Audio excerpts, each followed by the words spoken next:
Bonjour Isabelle, ça fait longtemps, je n'ai pas eu de nouvelles de vous. Bonjour, docteur Géromin. J'ai toujours eu une grande confiance en vous.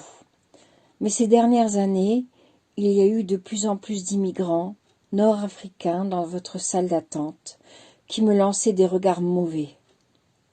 C'est pour ça que j'ai arrêté de venir vous voir.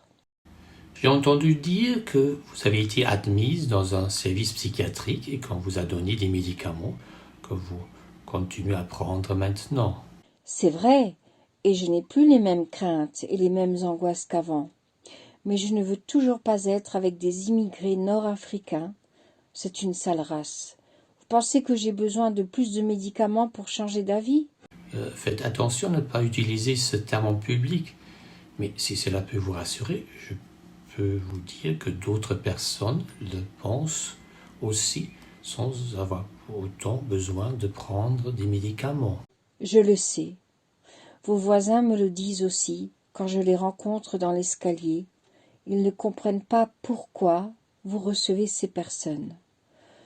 Cela nuit à l'image de l'immeuble, qui est quand même situé dans un quartier bourgeois de la ville. Il semble qu'ils soient déjà d'accord pour déposer une plainte contre vous. Vous savez que le code de déontologie médicale m'oblige à recevoir tout patient sans distinction de condition sociale, de religion ou de race. Oui, bien sûr, mais vos collègues n'ont pas ce type de patient dans leur salle d'attente. C'est pourquoi vous ne m'avez pas vu ces dernières années. Je sais que beaucoup des patients qui sont venus me voir ont essayé de prendre rendez-vous avec d'autres psychiatres, mais qu'il y avait généralement 6 à 8 mois d'attente où ces psychiatres ne recevaient pas de nouveaux patients. Cependant, je n'ai eu aucune difficulté à obtenir des rendez-vous.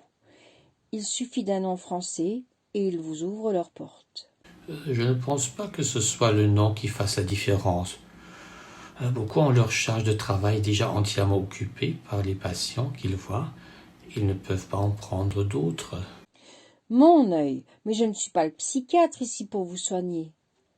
Cependant, vous êtes quand même d'accord avec moi pour dire que ces patients, c'est une race à part. Vous savez, Isabelle, la notion de race n'a aucune base scientifique dans ce contexte.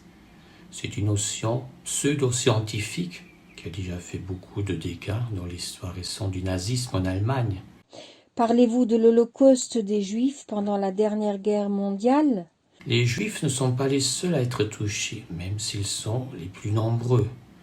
Il y avait aussi les Roms et d'autres minorités considérées comme différentes. Et vous dites que la notion de race n'a aucune base scientifique ? Oui, c'est vrai. Si on compare le génome des différents peuples de ce monde, il est identique à plus de 99,9%. Pourtant, n'importe quel enfant, même un enfant d'âge préscolaire, peut faire la différence entre une personne blanche et une personne noire. C'est comme la couleur d'une voiture, mais qu'elle soit bleue ou rouge, la mécanique à l'intérieur est la même. Et en tant que médecin, je dois m'intéresser à la mécanique et ne pas prêter attention à l'apparence extérieure. Toutefois, il existe encore des différences en matière d'apprentissage, de culture, de langue et aussi souvent de religion. C'est vrai, c'est tout ce que nous avons appris depuis notre naissance et qui continue d'évoluer tout au long de notre vie. Cela semble bien quand on le présente ainsi d'un point de vue théorique. Mais la réalité, lorsque nous sommes confrontés aux immigrants qui continuent à venir ici, est encore différente. Oui, expliquez-moi à quoi vous pensez. Eh bien, ils viennent prendre nos emplois, ils bénéficient de nos prestations sociales et ils envoient l'argent qu'ils gagnent chez eux. C'est l'extérieur que vous voyez. Mais avez-vous déjà essayé de comprendre ce qui se passe à l'intérieur d'eux? Parce que nous devons reconnaître qu'ils sont aussi des hommes, tout comme vous et moi. Vous savez, ils me font peur. Et ils ne parlent même pas correctement le français. Il s'agit là en effet d'une barrière qui rend la communication plus difficile. Mais laissez-moi vous expliquer qu'il s'agit de personnes tout comme vous et moi. mais souvent un peu plus désespérés. Et pourquoi devraient-ils être plus désespérés que nous? Tout simplement parce que les personnes qui sont bien chez elles n'ont aucune raison d'émigrer. Vous admettez que c'est vague. Pourquoi émigrent-ils? En effet, il existe différentes raisons qui poussent les gens à émigrer. Souvent, ce sont des causes mixtes qui poussent les gens sur le chemin de l'exil. La pauvreté, les conflits, les difficultés sociales et politiques ou les problèmes de l'environnement. La plupart des gens ne migrent pas volontiers.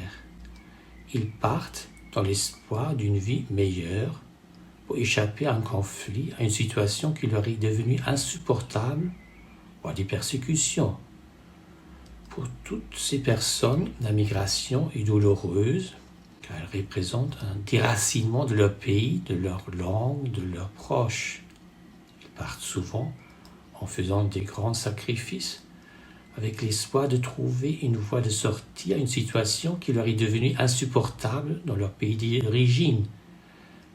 Et elles sont prêtes à accepter toutes les difficultés qui les attendent dans un autre pays dont ils ne connaissent souvent ni la langue ni la culture, prêts à renoncer à tout ce qui était leur vie antérieure pour s'adapter à d'autres coutumes et trouver une possibilité pour assurer leurs besoins fondamentaux.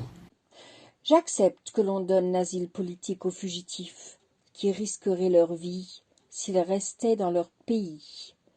Mais il n'en va pas de même pour tous ces immigrants économiques qui viennent prendre notre travail et ne s'intéressent qu'à notre argent. Quand on essaie de les renvoyer, ils prétendent d'avoir besoin de soins pour pouvoir rester. Je comprends votre point de vue, mais ayant rencontré beaucoup de ces immigrants, je peux vous dire que les choses sont pas si faciles. Je les ai vus attendre dans votre salle d'attente, puis faire des petits boulots, à droite et à gauche, au marché ou dans les toilettes publiques de la gare. Et souvent, ils essaient encore d'envoyer de l'argent chez eux. Ne me dites pas qu'ils sont malades. Vous savez, en psychiatrie, la notion de maladie n'est plus tellement utilisée. Il s'agit plutôt de troubles et de souffrances. Et d'après mon expérience, ils en ont souvent plus que la personne moyenne d'ici, qui mener une vie tranquille sans avoir rencontré de menaces existentielles dans son passé. Et pourtant, je les vois même rire parfois. Qu'est-ce qui pourrait être plus difficile pour eux que pour les autres?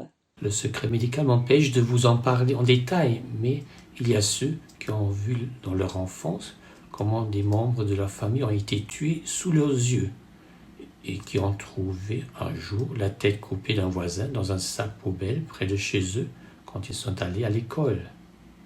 D'autres ont vu des compagnons de voyage se noyer lorsqu'ils ont traversé la Méditerranée dans des embarcations de fortune. Il y en a aussi des femmes qui ont été violées et qui n'osent pas en parler.